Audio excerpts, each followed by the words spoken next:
What's up, beautiful people? Today we're going to be checking out Theo on white privilege. I don't know if you guys know him, but he gets really controversial, but I like it because most of the time he's amusing while being controversial and he doesn't care, which is a good feature to have sometimes. Let's get to the video. If you're white, right, and I'm Polish and Nicaraguan, right, but if you are white or looked at as a white, you know, whitey, honky, wiggers, whatever they call them, you know,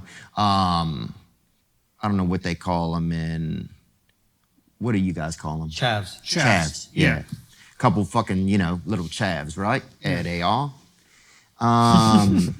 If you are chavs or just regular white people, poor white people, then yeah, I felt like a lot of times when people think of like poor, they think of just ethnicities first a lot of times, you know? Right. And so, and you always feel bad anyway, because white people, you're just supposed to have money, right? So automatically out of the gate, you're like, how the fuck do we not have a little bit more money than this, right? Right. If you've had a couple generations and you've shown up in the, you know, in the correct uniform, how would you not have a bit more of a, you know, treasure chest, you know? But you know, that's what you get born into, and so that's that. And yeah, it kind of feels like you don't really get a voice sometimes, you know? And then, yeah, so I think that was part of my thing. It was like, I ride the same bus as the poor black kids, we only had black and white in our town. But like, you know, when people think of, helping, like, sometimes they would miss us. You know, it would feel like sometimes. And now also, maybe that's just a feeling and maybe that's not even the reality, but it was my perception sometimes, you know. I wasn't angry at black people for it. I just was like, well, this is my truth, you know. Right. And sometimes it feels like they don't know where to put that truth in like a mainstream space. Right. It doesn't fit that.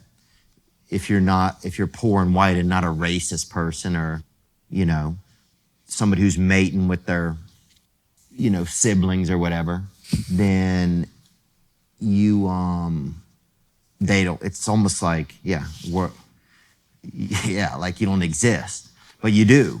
Right. And there's a lot of you, you know. Yeah, and that's really interesting because, you know, whenever like you see people in the UK, like comedians do like what they would call a racist voice, they would use your accent. Yeah. Do you know what I mean? Like, and immediately you're just stigmatizing a whole load of people. The vast majority of whom are nice and decent and whatever else. Yeah. Yeah, that was always crazy. Yeah, I mean, that was really rough during like a lot of when the Trump and Hillary, I think it was. I don't know if that was the campaign, but one of the campaigns, it was like everybody just started really, the last people that Hollywood was and I don't know if it's just Hollywood, the last people that really anybody felt safe to make fun of in like mainstream media felt like poor white people. You know? Yeah. Like we did it all. If we did it all, we'd have fucking done it differently. Yeah. I mean, we'd have something to show for it, you know? So I think that, that shit, but that was the only one you could pick on. So I think it's brave if somebody tries to pick on somebody else, you know? I think it's a little bit braver. And I like that. That's one of the things that's always kind of kept me wanting to stay in the game is like how close to the middle of that tightrope can I get, you know? Right. So you like getting close to the line and feeling a bit of that heat there? Yeah, dude. Yeah, I mean, I don't like to pretend that I'm like a fancy person or that I've never done things wrong or anything like that. I'm far from anything.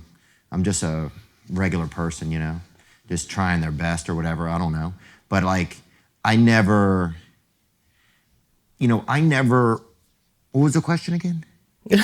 I was talking about getting close to the line. We were right? talking when about you're doing material. Oh, yeah. I wish that they would fucking, I wish that if everybody was more cool, then I think the line would be a lot more fun, you know? There probably wouldn't be a line. So you feel restricted? Let me think. Everybody does. Do you feel like there's jokes that you want to do that you're worried about doing? Is that what you mean? Yeah, man. Yeah, I do.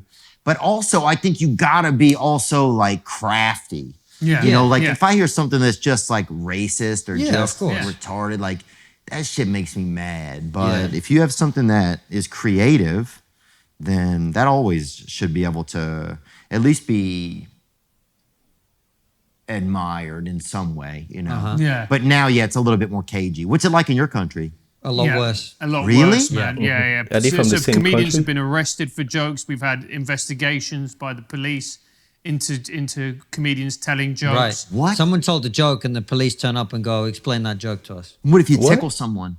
That's harassment, bro. Yeah, that's sexual assault. Bro. Oh, yeah. What? Police will arrest you for telling a joke? I thought you're telling the joke in a safe space, in a, how is it called? A comedy central? Is that the word? Or am I just calling the name of the YouTube channel?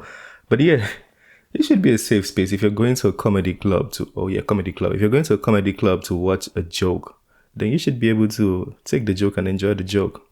But anyways, let me know what you think on that one. Yeah, I feel like what he said is true. It's true, especially when it comes to inclusion. Inclusion means carrying everybody along, not leaving some people behind. Or I'll give you a story. The weirdest thing to me, being like my race in Western America, was some people didn't understand how to carry me along. Like, not carry me along, but some people were forcing themselves to be overly nice, which was weird to me. It's kind of like, bro, like, talk to me the way you talk to other people. Like, that was the kind of inclusion I wanted. I wasn't looking to be treated specially, because when you walk into a place and people are like, it's like their brain tells them, oh, he's black, talk this way, you know? And you can see how the vibe just changes. It's not like they're trying to be racist. Yeah, they're trying to be nice. But then the fact that they're trying to be too nice, it makes you feel weird. It's kind of like, bro, just talk to me the way you're talking to other people. I just want to like relate like that with you. So yeah, inclusion means everybody could be poor, everybody could be rich, make avenues to make everybody's lives better, basically. Yeah, white people are beginning to speak up now, you know. I saw a video on TikTok the other day where somebody said white people cannot win. And then he gave a whole list of the things white people cannot say and cannot do, all of those things. I'm like, oh shit, these people might be in deep shit if they don't speak up. This is the end of this video. Smash that like button, subscribe if you're new to the channel, and I'll see you on the next one. Have a wonderful day. Peace.